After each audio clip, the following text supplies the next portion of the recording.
Olá, meus irmãos, minhas irmãs, tudo bem com vocês? É com alegria que eu cumprimento a todos, através de mais essa oportunidade de estudarmos a Palavra de Deus. Eu gostaria, antes de iniciar esse estudo, de convidá-los para uma palavra de oração. Santo Deus, muito obrigado por essa oportunidade, Senhor, de poder estudar a Tua Palavra, de abrir a Tua Palavra e de buscar o sustento para a nossa fé.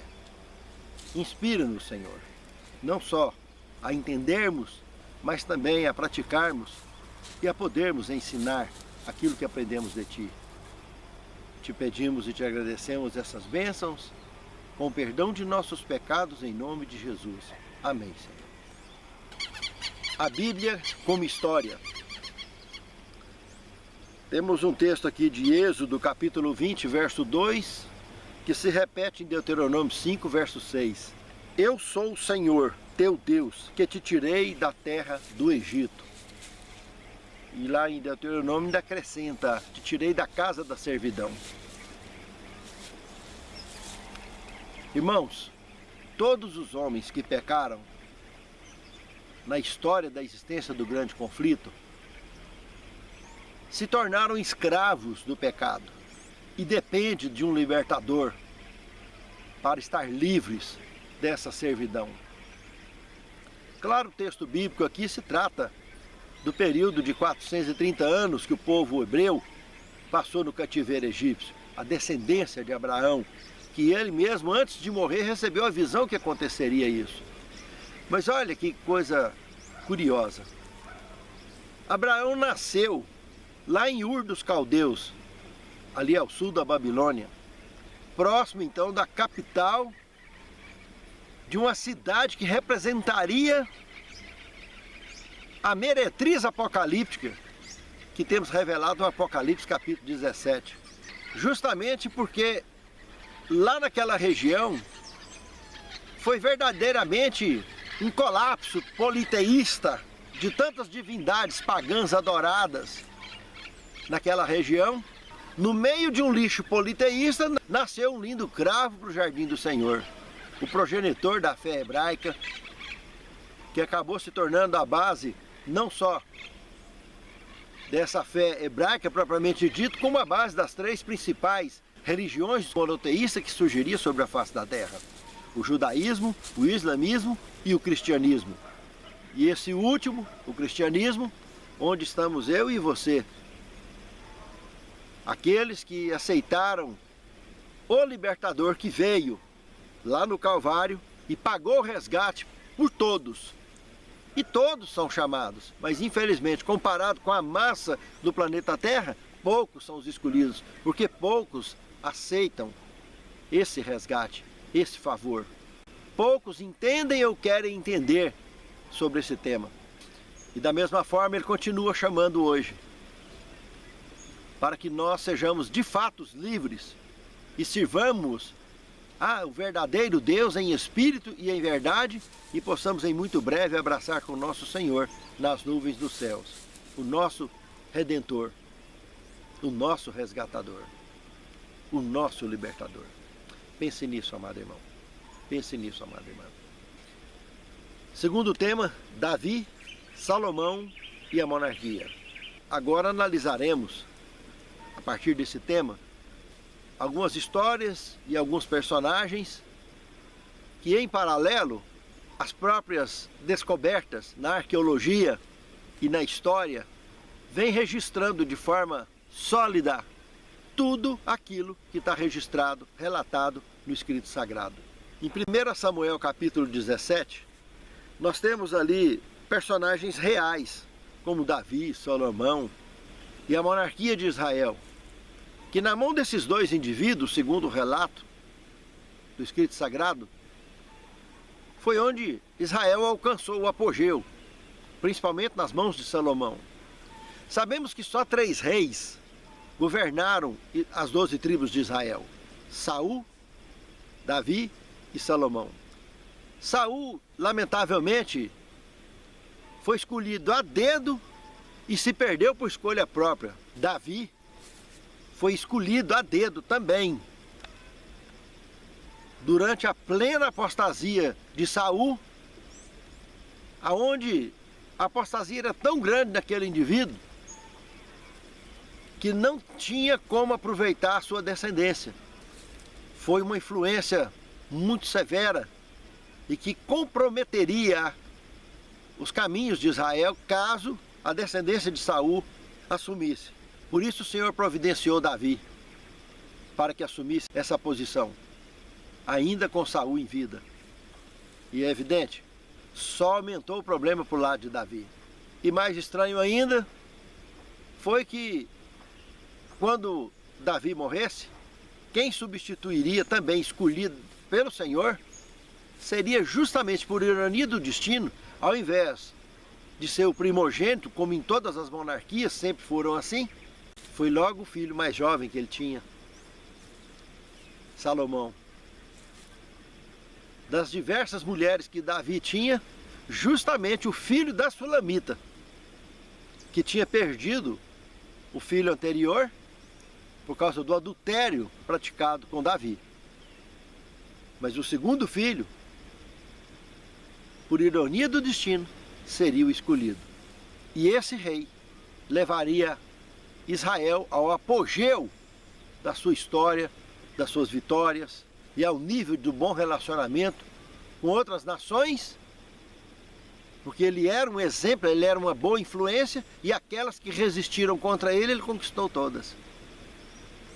Foi muito interessante essa base histórica formada que a Bíblia apresenta e que a arqueologia, a cada dia que passa, vem confirmando mais e mais evidências desse fato. Porque muitas pessoas, infelizmente, não acreditam nem na Bíblia, não acreditam nem em Deus. Imagina se vai acreditar nessa história de Davi e Salomão. E homens inteligentes que optaram em resistir contra a verdade. No livro de 1 Samuel, no capítulo 17, verso de 1 a 3, nós temos a menção de Quirbete Queiafa, que está localizado nas colinas exatamente na área do acampamento israelita descrito nesse capítulo. Escavações recentes revelaram uma fortaleza massivamente fortificada da época de Saul e Davi, e com vista para o vale, da mesma forma que apresenta o relato bíblico. 2 portões do mesmo período de tempo foram escavados. Como a maioria da cidade de Israel tinha apenas um portão, essa característica pode ajudar a identificar o local como Saarim, mencionado em 1 Samuel, capítulo 17, verso 52, que em hebraico significa 2 portões. Se for o caso, então identificamos pela primeira vez essa antiga cidade bíblica.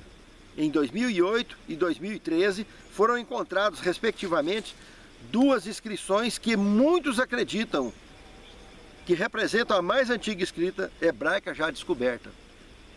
A segunda inscrição menciona o nome justamente de Esbal, o mesmo nome de um dos filhos de Saul, conforme mencionado em 1 Crônicas 9:39. Para aqueles que não acreditam nem em Deus, como é que vai acreditar em Davi e Salomão ou em si na Bíblia? Mas para aqueles que acreditam na Bíblia em si, o próprio Filho de Deus, lá em Marcos 12, 35 a 37, faz comentário direto sobre Davi. No próprio Novo Testamento, ele citando e confirmando o Antigo Testamento. E esse mesmo Filho de Deus, lá em Mateus 6, 29, trata de Salomão, da mesma forma, confirmando o personagem e membros do Antigo Testamento, 2 reis. Veja, para nós que acreditamos na Bíblia, nós não temos dúvida. Mas para esses incrédulos, dependem de escavações para poder cair a ficha, né? E nós não precisamos. Nós acreditamos no texto sagrado, porque temos a certeza absoluta do que aconteceu na nossa vida, graças ao registro do escrito sagrado. Nós temos a certeza absoluta que tudo que aqui está foi inspirado por Deus e nada foi escrito por vontade própria de homem algum. E o propósito do escrito sagrado, que a palavra viva do Senhor vai alcançando os seus objetivos ao passo em que o mundo avança. Muito interessante isso, né, meus irmãos? Terceiro tema, Isaías, Ezequias e Senaqueribe. Aqui também tratando de escavações. No texto bíblico, Isaías 36, de 1 a 3, 37, 14 a 38, temos um relato muito interessante sobre esses personagens, sobre o profeta Isaías, o rei Ezequias e o rei Senaqueribe. O rei Senaqueribe era o rei da Síria naquele tempo. Ezequias, o rei de Israel, e Isaías, contemporâneo de ambos. Era o profeta que estava atuando ali na ocasião do cenário aqui apresentado. O que esse contexto aqui apresenta, da Bíblia Sagrada, é que em 701 a.C., Senaqueribe teria atacado Judá. Cidade governada então na ocasião por Ezequias. E um dos profetas que ali vivia e participou ativamente desse cenário e diversas profecias sobre esse assunto foi o profeta Isaías. E como Senaqueribe se vangloriou de ter conquistado algumas cidades de Judá naquela ocasião, mas Jerusalém foi profetizado através de Isaías que jamais ele avançaria sobre ela, que jamais ela seria conquistada por ele, por Senaqueribe. E como ele peitou, ele sitiou ela por um dia e foi suficiente dele amargar a maior derrota da sua vida. Numa só noite, um único anjo do Senhor matou mais de 180 mil soldados. Imagina que cenário horrível, essa matança tremenda, o mau cheiro de sangue de um único membro de raça pura ter executado com um exército inteiro que teimava de avançar contra a ordem do Senhor.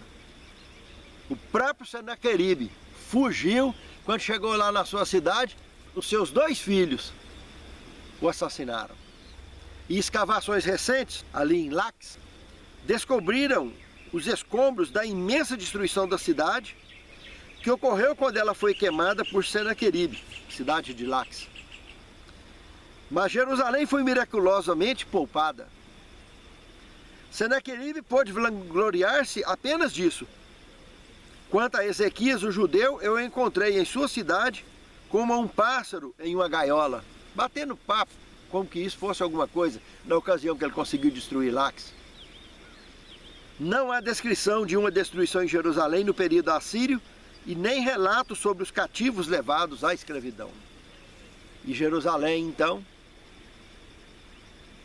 não aparece no relatório encontrado nas escavações de Laques como vitórias de Senaqueribe, confirmando o que a Bíblia registrou. Isaías 37, 33 e 35 mostra o que foi que aconteceu naquela noite. Um dia de cerco e uma noite de extermínio. No quarto tema, temos Daniel, Nabucodonosor e Babilônia. Mais histórias relacionadas com escavações. Em julho de 2007, um estudioso da Universidade de Viena estava trabalhando em um projeto no Museu Britânico quando encontrou um tablete da época de Nabucodonosor, rei de Babilônia. No tablete ele encontrou o nome Nebuchadnezzar. O que aconteceu em Daniel capítulo 1 e capítulo 5, tudo vem sendo evidenciado a cada pesquisa e a cada escavação que aparece. Tem se confirmado toda essa história do relato sagrado. Todas as características relacionadas com Babilônia, com a sua história, com detalhes, descrições que a Bíblia apresenta em todas as escavações e documentários que nós temos encontrado de 200 anos para cá, tudo confirma o registro encontrado no escrito sagrado. No quinto tema, o Jesus histórico. Mais evidências aqui encontradas na arqueologia e nas fontes históricas também. Temos um relato em Mateus capítulo 26, de 57 a 67, no Evangelho de João 11, 45 a 53, no capítulo 18, verso 29 a 31, sobre Caifás, sobre Jesus, sobre Pôncio Pilatos. E justamente em 1990, sobre Caifás, foi encontrada uma tumba familiar que foi descoberta ao sul de Jerusalém, contendo 12 ossuários, ou caixa de ossos. As moedas e a cerâmica da tumba datavam de meados do 1º século depois de Cristo. O ossuário mais ornamentado com vários conjuntos de ossos contém o nome de José, filho de Caifás. Muitos estudiosos acreditam que essa tenha sido a tumba e caixa de ossos de Caifás, o sumo sacerdote tão diretamente envolvido no assassinato de Jesus Cristo. Em 1961 foi encontrada uma inscrição com o nome de Pôncio Pilatos, governador da Judéia, sob o imperador Tibério César. Foi encontrada em uma pedra no Teatro da Cesareia Marítima. Um outro detalhe interessante é que historiadores seculares dos 2 primeiros séculos também falaram sobre Jesus de Nazaré. Tácito, historiador romano, escreveu sobre Cristo, sua execução por Pôncio Pilatos no reinado de Tibério César e acerca dos primeiros cristãos em Roma. Plínio, o jovem governador romano, escreveu em 112 a 113 depois de Cristo ao imperador Trajano, segundo como deveria tratar os cristãos. Ele os descreveu dizendo que se reuniam em determinado dia, antes do alvorecer, cantando hinos como se fosse para um deus. Essas descobertas arqueológicas e fontes históricas apresentam uma base adicional extra-bíblica para a existência de Jesus, que foi adorado nos primeiros 50 anos após a sua morte. Os próprios evangelhos são as fontes primárias sobre Jesus e devemos estudá-los cuidadosamente para aprender mais sobre Cristo e sua vida. O Jesus histórico, para nós, o Messias vivo, o Filho do Deus vivo, que nos deixou a garantida promessa que em muito breve voltará para nos buscar. Fé e história, 6º tema.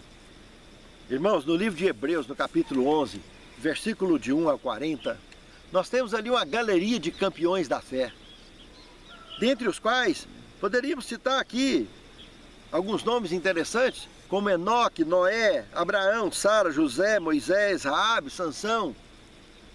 Personagens, todos do Antigo Testamento, começando pelo 7º depois de Adão, e quantos à sua frente na história do povo de Deus, citado como campeões da fé, que iniciaram a lista que eu e você continuamos a compor até hoje.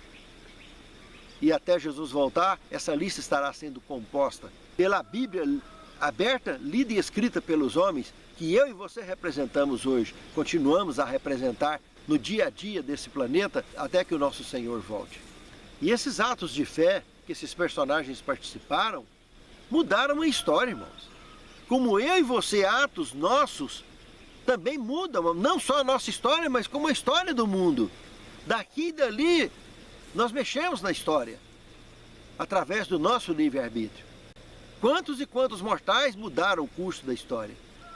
Então esse relato da galeria dos campeões da fé é muito sério, porque ele continua sendo endossado. Lamentavelmente, muitos homens marcam e mudam a história com tragédias, com coisas ruins, e não para a honra e glória de Deus, como são os da galeria dos campeões da fé. Que nós devemos continuar compondo com a mesma base, a fé, e o amor ao Salvador e ao nosso semelhante.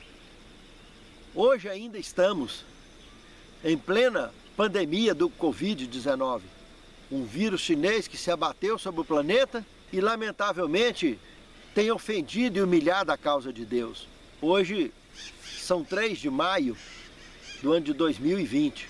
Ontem, dia 2, foi sábado, o momento em que eu fui à minha igreja e senti um constrangimento muito grande de perceber o atraso que a obra de Deus está sofrendo sobre a face da terra.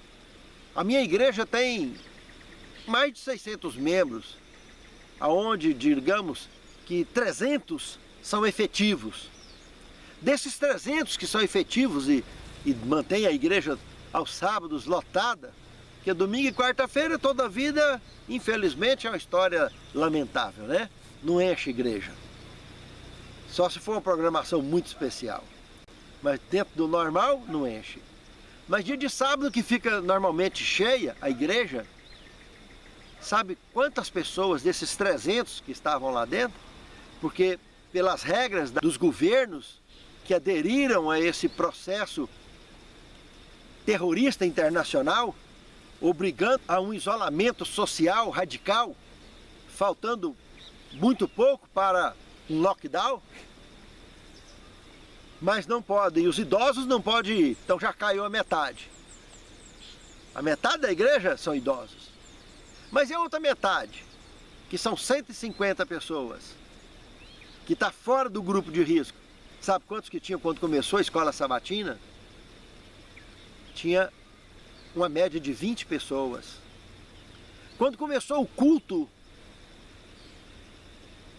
nenhuma vez eu consegui contar com todos os que estavam ajudando lá dentro da nave da igreja, nenhuma vez chegou a 30 pessoas.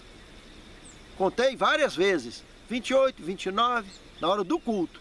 Na hora da escola sabatina, de 18 a 22. Lá do lado de fora deveria ter mais umas 3 ou 4 pessoas. Irmãos, nem numa UTI que eu já entrei várias vezes para fazer visita, eu vi tanto excesso de zelo para se entrar dentro. Irmãos, tinha uma bacia branca no chão, com que boa, para as pessoas pisar dentro dela, e depois que pisava dentro dessa que boa, tinha que calçar uma proteção para os calçados. Aí para os homens colocou uma proteção preta e para as mulheres uma proteção rosa. A minha esposa ainda ficou aziada porque ela estava de sandália e colocar a sandália dentro da que boa ia estragar a sandália dela. E o sapatinho que não tivesse muito firme ali em volta também, a meia pode ir jogar no lixo depois, porque ia ficar toda colorida. Irmãos, não é de achar graça, mas é muito estranho aquilo tudo. Álcool gel nas mãos para entrar e para sair e obrigado a usar máscara, senão não passa nem na barreira lá embaixo. E lá dentro, veja, para que usar máscara se lá dentro estava um banco sim e um banco não, isolado, mais de 2 metros. E como eu disse, uma igreja que frequenta 300 membros efetivos, tinha 20 pessoas. Eu tirei fotos para guardar como um fato histórico, inesquecível na história da humanidade. A minha preocupação, meus amados, de assistir toda essa cena, que para o medo, muito zelo para com o medo, muito mais exigido do que para entrar dentro de uma UTI de um hospital, que nem no período da Covid-19 está exigindo esse tipo de procedimento, tão radical assim. Mas a minha preocupação não é isso. A minha preocupação é que a obra de Deus está parada. Não tem batismo, não tem santa ceia, não tem contato.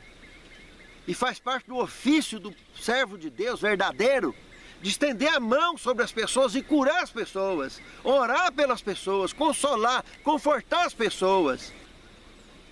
E a igreja deveria estar lutando nesse momento, buscando um direito constitucional, internacional, de ir e vir,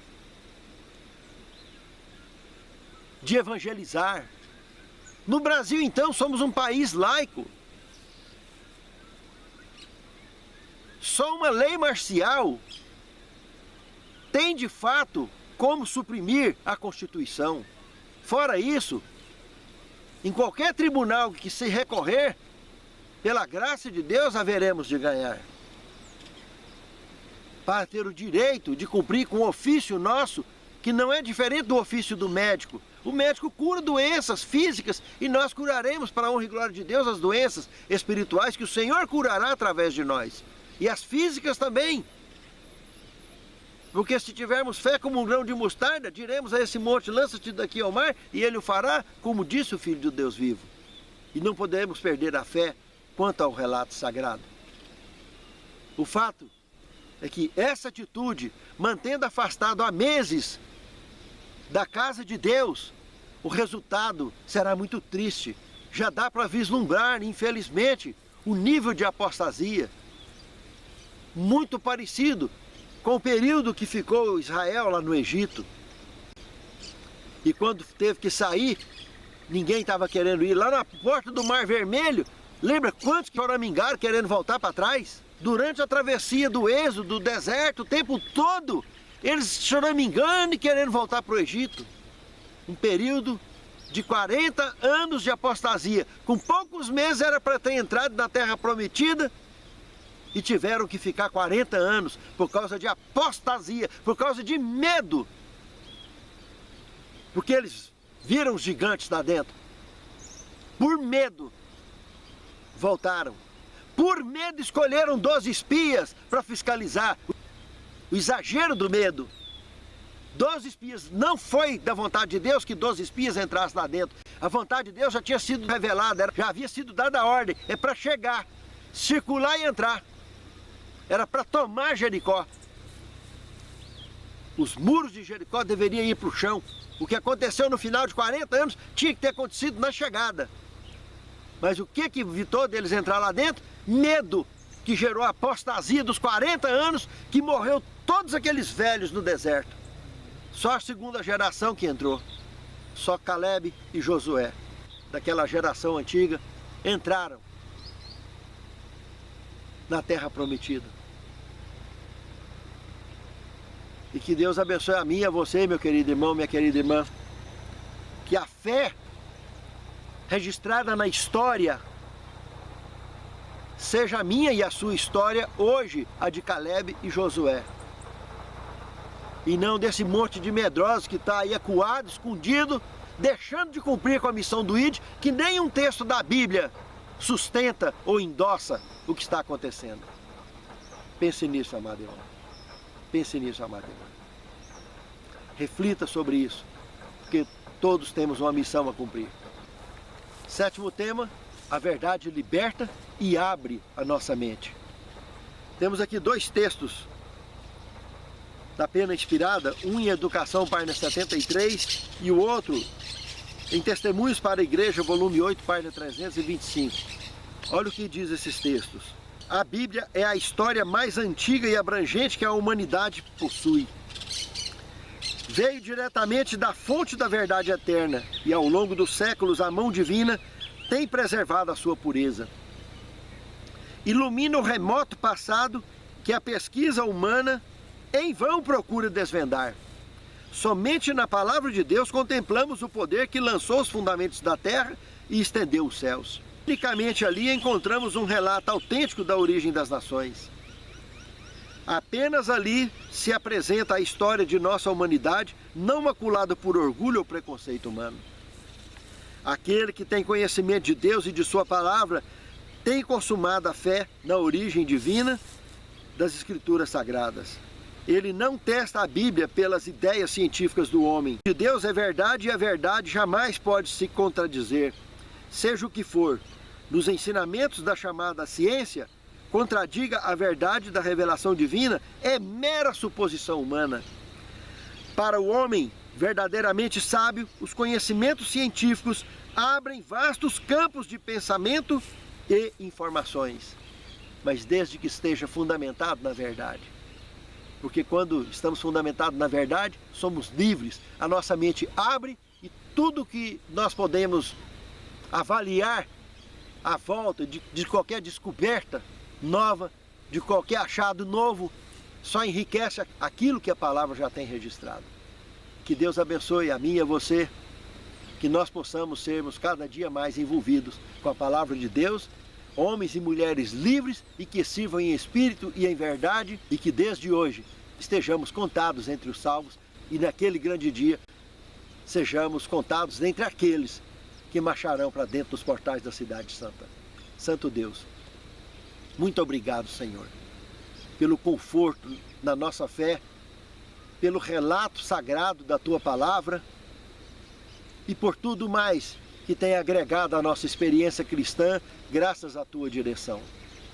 Conduza os nossos passos, elimine, Senhor, essa ameaça internacional desse vírus maldoso proporcionado por potestades da maldade, auxiliados por governos que têm oprimido a humanidade há muitos anos e têm arranhado a Tua causa. Abençoe os Teus verdadeiros escolhidos, os Teus verdadeiros servos. Perdoe a todos nós como Teus filhos e Teus servos em nossas fraquezas e debilidades, fortalecendo a nossa fé e nos capacitando a lutar em prol do Teu Evangelho, Senhor, e de marchar debaixo do poder da guia da Tua palavra e da direção do Teu Santo Espírito e com a proteção dos Teus anjos.